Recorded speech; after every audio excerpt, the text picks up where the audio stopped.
Histologia humana é o tema do vídeo de hoje. Vamos revisar os tecidos humanos e suas funções. Eu sou Michele do Carmo e te convido. Vamos revisar esse assunto comigo?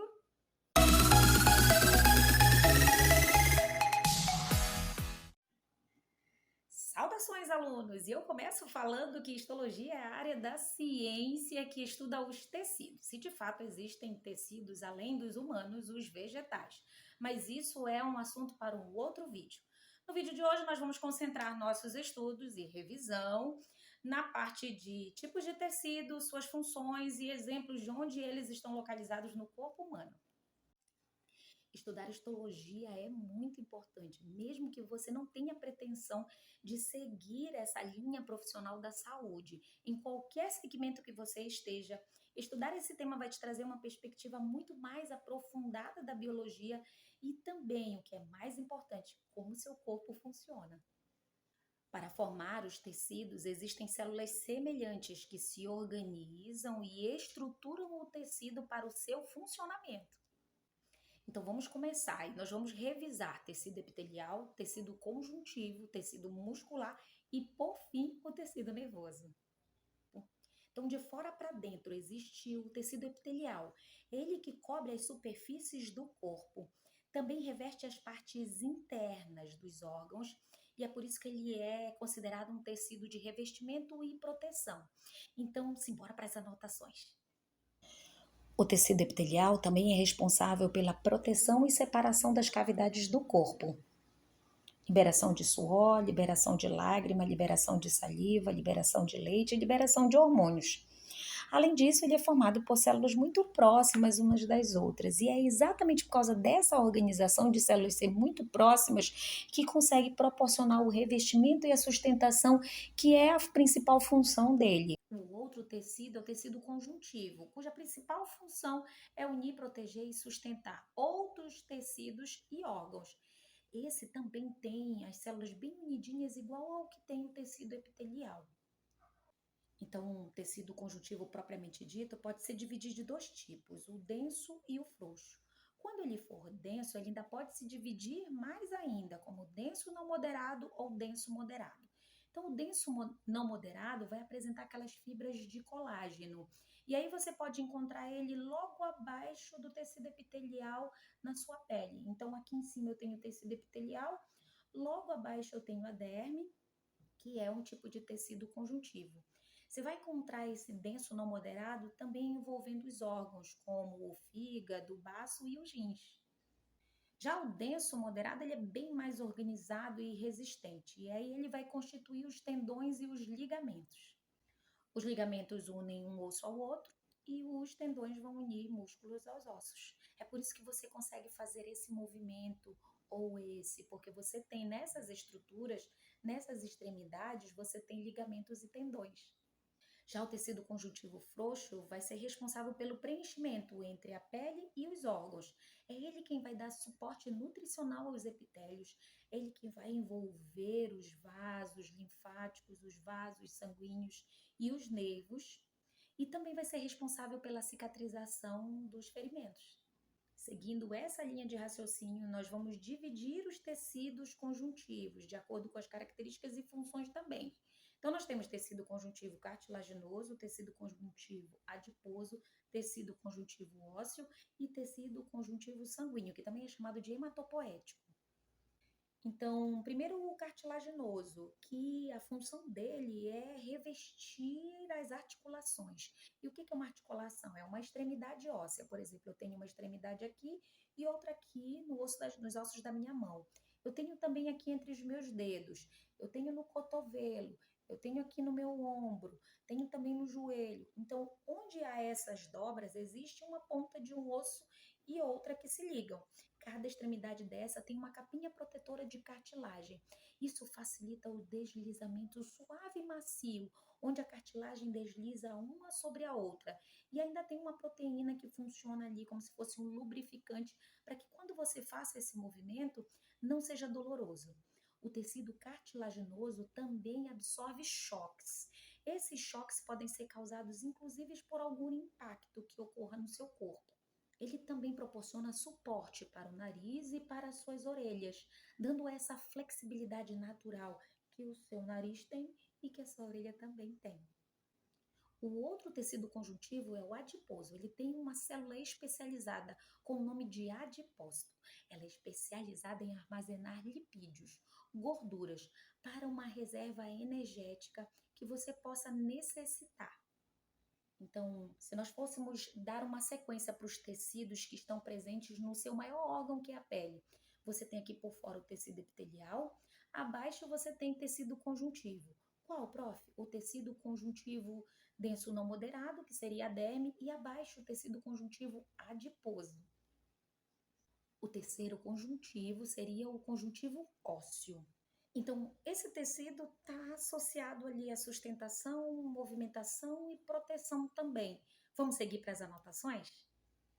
Então, o tecido ósseo é responsável pela sustentação do corpo, proteção dos principais órgãos internos, sustentação dos músculos, auxilia na movimentação e armazena cálcio e fósforo. E suportam grandes pressões, porque o nosso crânio vai proteger o nosso cérebro, a nossa caixa torácica protege os pulmões e o nosso coração, e a nossa coluna protege a nossa medula espinal, que faz parte do nosso sistema nervoso e necessita de bastante proteção. E o último deles é o tecido sanguíneo, que também é chamado de hematopoético. Bora para as anotações. Primeiro, transporte de nutrientes, transporte de gases respiratórios, transporte de hormônios e resíduos celulares, é responsável pela defesa contra micro-organismos invasores, entre eles vírus, bactérias, protozoários, é responsável pela termorregulação, ou seja, regula a temperatura corporal, distribuindo de maneira uniforme o calor pelas células, é responsável pelo equilíbrio hídrico e iônico, é ele quem controla ali, equilibra a água e os minerais que vão estar presentes na corrente sanguínea e, por conseguinte, também nas células. Então, e aí o nosso sangue vai estar organizado de duas partes, a parte líquida e a parte sólida. A parte líquida é chamada de plasma e lá que contém todos os nutrientes necessários para o funcionamento do seu corpo. Então, os alimentos que foram digeridos e essas substâncias vão ser transportadas pela corrente sanguínea. Vitaminas, aminoácidos, carboidratos, lipídios, proteínas, tudo isso vai fazer parte do sangue. As estruturas químicas que são produzidas pela célula e também precisam participar do metabolismo são transportados pelo sangue. Resíduos celulares também estarão presentes no sangue, só que eles vão ter um outro destino, um outro caminho que eu posso explicar em uma outra aula para vocês, tá?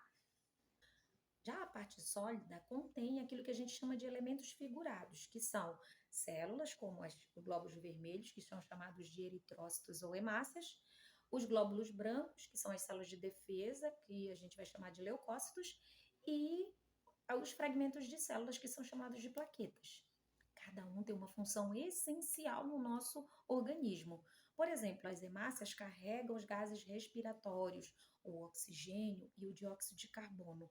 Então, no momento em que você inspira o ar, ele está cheio de oxigênio, vai passar por todas as estruturas do sistema respiratório e ser transportado para a corrente sanguínea. Quem vai levar o oxigênio para as células são as hemácias, os glóbulos vermelhos. Quando esse oxigênio é utilizado no metabolismo, ele produz um resíduo, que é um outro gás, o dióxido de carbono, num processo que é chamado de respiração celular. Essa estrutura gasosa pega carona com as hemácias para sair do nosso corpo. Então, ele vem para a corrente sanguínea, chega até os pulmões e a gente solta o ar com essa substância que precisa ser eliminada pelo corpo. Já os leucócitos, que são as células de defesa, chamados de glóbulos brancos, são estruturas celulares que vão estar em prontidão o tempo todo para defender o nosso corpo e o nosso organismo. Em uma outra aula eu posso explicar como isso acontece em detalhes. Mas nesse momento você só precisa entender que é uma célula que faz parte do nosso sangue e está lá para defender o nosso organismo contra invasores, como vírus, bactérias, protozoários, vermes. E no sangue há também as plaquetas, que não são células, mas são pedaços de células responsáveis pela coagulação do sangue. Então, quando ocorre uma lesão na sua pele, um ferimento, um corte, o nosso organismo trabalha para impedir que todo esse sangue saia infinitamente. E aí, como isso acontece? Uma estrutura celular libera uma substância que faz com que os vasos fiquem maiores e a pressão do sangue aumenta. E é por isso que quando você corta a pele, o tecido, sai muito sangue de imediato e gradativamente esse sangramento vai diminuindo. Por quê? Os leucócitos e as plaquetas chegam até essa área lesionada e fazem o seu trabalho. O leucócito vai impedir que células que causam doença possam entrar nessa área aberta no seu corpo e as plaquetas vão se unir quimicamente com proteínas, minerais e vão produzir um aglomerado como se fosse um coágulo, um pedaço. Na verdade, é um coágulo, fazendo com que o sangue não consiga mais sair por aquela lesão. E aí, naquele momento que você visualiza uma águazinha transparente, aquilo nada mais é do que o plasma, a parte líquida do sangue, que é só ele que consegue sair nesse pequeno espaço que ainda está se fechando. E aí o tempo passa um pouquinho em contato com a forma o cascão. Então, o ideal é que você não arranque mais, porque toda vez que você faz isso, se essa área ainda está em reparo, porque quem vai proporcionar isso é o tecido conjuntivo que faz parte dessa composição da pele, você toda vez arranca pedaços mais embaixo e faz com que o seu organismo trabalhe novamente para impedir que o sangue extravase e fique saindo sem parar, e aí tudo se recomeça. Fora que quando você provoca isso, você abre uma porta no seu corpo para que organismos invasores como bactérias e vírus possam entrar no seu corpo. Faz isso não, tá, gente? E aí a gente finalizou aqui tecido conjuntivo e vai para o tecido muscular. Isso mesmo, aquele que constitui os músculos do corpo. Então, se a gente for pensar numa sequência, nós temos assim, tecido epitelial, tecido conjuntivo, depois você vai ter tecido adiposo, tecido muscular e abaixo dele o tecido ósseo. E aí o tecido muscular contém uma célula especializada, que é o miócito. Ele constitui as fibras musculares. Se eu fosse fazer uma comparação de fibra muscular, eu diria que é um fio bem grosso, aliás, vários fios bem grossos unidos para constituir o músculo. E eles estão, sim, todos separados no corpo, vários fiozinhos separando em tipos diferentes de músculo. E de acordo com o estímulo, cada um vai se movimentar de forma independente para proporcionar o movimento do corpo. Vamos lá para as anotações das funções, porque são muitas, tá? Vamos tomar nota agora das funções do tecido muscular. Primeiro, são fundamentais para a movimentação, não há dúvida disso. Contração do músculo cardíaco, músculo que está presente no nosso coração. Contração essa que é involuntária. Relaxa, contrai, relaxa. Isso possibilita que o sangue consiga fluir pelo corpo. Manutenção do equilíbrio e da postura corporal, movimento dos alimentos no sistema digestório, movimentos respiratórios e os movimentos dos olhos também. Eles são divididos em 3 tipos. O músculo estriado esquelético. E por que ele é chamado de estriado? Porque ele contém estrias. Então vamos pensar naquelas linhas grossas que eu falei, as fibras musculares, e atravessando cada uma dessas fibras como se tivessem várias outras linhas, que são chamadas de estrias. Então, o estriado esquelético é aquele que está conectado ao nosso esqueleto, aos nossos ossos, tá bom? Então, esse tipo de músculo contém contração voluntária. Isso quer dizer que você comanda a contração, o movimento desse músculo. Agora, por exemplo, eu estou fazendo movimentos porque eu quero. E esse movimento é permitido por causa do tipo de músculo que está presente ou que facilita esse movimento. Tipo, eu quero falar, então eu que estou querendo movimentar o músculo. Então, o músculo estriado esquelético está presente nessas áreas. Eu quero olhar para uma determinada direção, eu quero pegar um objeto, fechar ou abrir minha mão. Então, esse músculo é o estriado esquelético, tá? O outro é o músculo estriado cardíaco. E esse é o mais difícil, né? Por causa do nome dele. Isso, é o músculo que está presente no nosso órgão de circulação do sangue, que é o coração. Esse eu tenho certeza que você nunca vai esquecer. Então, ele tem um músculo específico para ele. Por quê? É um músculo que se movimenta de forma involuntária. Você não comanda o movimento de contração e relaxamento do sangue. Ainda bem, né? Aliás, do sangue não, do coração. E ainda bem, porque senão a gente teria que parar tudo que a gente estivesse fazendo, concentrar em contrair, relaxar o músculo do coração para poder bombear o sangue. Isso não seria bem complicado para a gente, já que a gente tem muitas ações para fazer, né? Então, entendeu? Músculo estriado cardíaco é o músculo que está presente no nosso coração. E ele tem contração involuntária, ou seja, eu não comando essa contração. Quem faz isso? É uma área determinada do nosso sistema nervoso que proporciona essas contrações. Mas isso eu explico também em uma outra aula sobre como isso acontece, tá?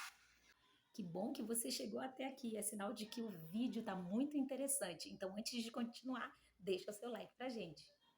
E esquecendo, um músculo cardíaco é o miocárdio. Ele tem contração ritmada, rápida e involuntária. Aí o terceiro tipo de tecido muscular é o não estriado, que também é chamado de músculo liso. Esse também tem contração involuntária e está presente nos órgãos. Por exemplo, o intestino grosso, o intestino delgado. Então, no momento em que você engole o alimento e você já sabe que dali por diante não é você quem vai fazer com que esse alimento passe pelos órgãos internos, isso significa que esse músculo está presente ali para poder fazer esse trabalho involuntário. Então, aqui, por exemplo, no esôfago, ele é constituído de tecido não estriado. A contração dos movimentos ali são involuntárias. Vai passando para o estômago, do estômago para o intestino, do intestino delgado para o intestino grosso, até que ele sai lá no finalzinho. Chegamos ao último tecido, que é o tecido nervoso. Tem uma célula especializada também, eu tenho certeza que você conhece qual é, que é o neurônio. Há uma outra estrutura celular, mas a função é de defesa dos neurônios, que é o gliócito. Então, eu tenho uma célula de defesa específica para o neurônio? Tem. E ela está lá de prontidão para impedir que substâncias tóxicas possam afetar os nossos neurônios de alguma forma. Bora voltar para a célula principal, que é o neurônio. A função dessa célula é fazer a transmissão do impulso nervoso. Simbora para as anotações. Vamos tomar nota agora da função do tecido nervoso, que é o processamento de informações, a comunicação entre os neurônios possibilita isso, o controle do organismo, todo o seu corpo é controlado em função da presença do tecido nervoso composto pela célula especializada que é o neurônio, a transmissão de mensagens e também possibilita a comunicação entre diversas partes do seu corpo. Então, como é que a célula do tecido nervoso é constituída e como é que a transmissão do impulso acontece? Primeiro, os neurônios são formados basicamente de 3 regiões: o corpo celular, os dendritos e o axônio. O corpo celular é onde está presente o núcleo da estrutura do neurônio. Dele partem ramificações, que são pequenos prolongamentos. Na outra extremidade do corpo celular está o axônio, que é um prolongamento mais longo e fino. E ele vai conter uma estrutura que é chamada de extrato mielínico. É uma substância lipídica que vai aumentar a velocidade do impulso nervoso que é transmitido no momento em que ocorre um estímulo do ambiente. Esse estímulo pode ser proporcionado pelos nossos sentidos, como tato, olfato, paladar, audição e visão. Ainda não é inscrito no canal, então não perde tempo. A gente se vê no próximo vídeo. Até lá!